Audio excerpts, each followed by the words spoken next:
Well, hey, all. Just heard a story on the radio about math and reading scores of 12th graders, as it pertains to what they're calling our national report card. This is from last year, obviously. That high school seniors nationwide have the lowest scores in the history of this particular progress report. They started this particular report in 1992. So last year, seniors have the lowest scores in both math and reading. And it is easy to sit here and go, well, it's because they are crappy teachers. No, because here's the deal. It was, when the scores were higher a number of years ago, 10 years or 15 years ago, the same teachers. So I am not so quick to pin it all on the teachers. I am not. And frankly, I'm not so quick to pin it all on the administrations. And if you follow any of my content, you know that I hardly ever give teachers or school administrations any quarter. I'm sure that I've lost friends and lost contacts because I have held teachers accountable for things and administrations accountable for things. But in this particular instance, I'm not so quick to do that. But you know what I am quick to do? I am quick to hold parents accountable. I am. Because I've seen something happening in education for a long time. And I have mentioned it for years. Parents send their children to school. And it doesn't matter if it's private school or public school. They send their children to school like they send their dry cleaning in, expecting the child to come back all fresh and clean and freshly pressed. And God forbid if they would use some stain remover on a piece of clothing before they send it to the dry cleaner. Oh, no. So that stain just gets more and more ingrained in that fabric. And the people that they blame is not the person that stained them to start with, and not the people that had an opportunity to make the stain easier to remove. No, when the stain is at its worst, they blame the dry cleaners. And this is what parents have been doing to school districts. Now, again, please don't get crazy, because you look back at any of my content having to do with education, and I'm usually right in the teacher's grill or right in the administration's grill. But this particular thing, I'm going to lay squarely at the feet of parents, because we're talking about a nationwide thing. So what we're talking about is not just an educational thing, it's a cultural thing. And it's something that has come to fruition.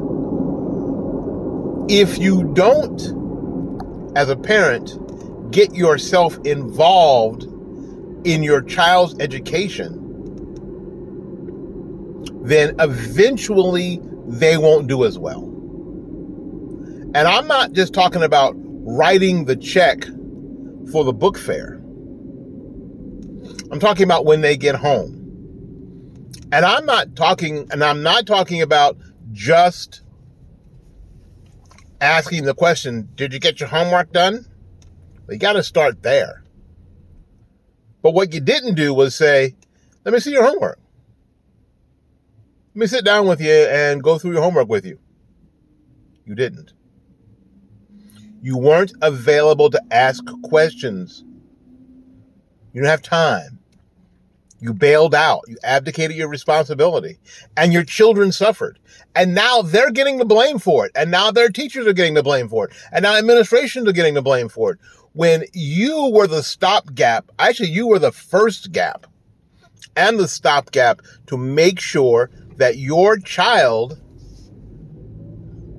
could read and cipher. This falls squarely, in my not so humble opinion, at the feet of parents.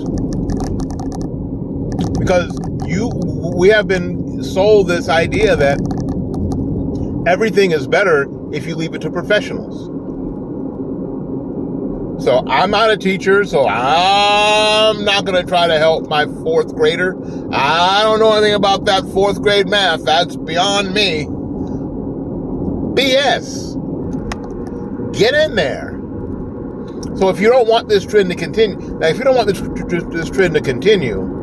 then they're going to, teachers and administrators are going to catch HE double hockey sticks over this in the media soon, and no one in mainstream media is going to say, so what are parents doing? How are parents helping their 8-year-olds in reading? How are they helping their 8-year-olds in arithmetic? What are they doing?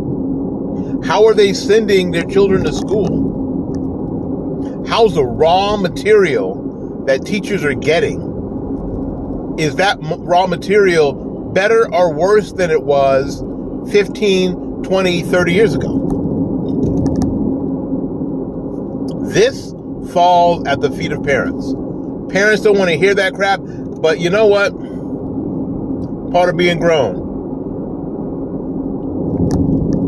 If you don't want to educate them, you shouldn't have laid down there and had them.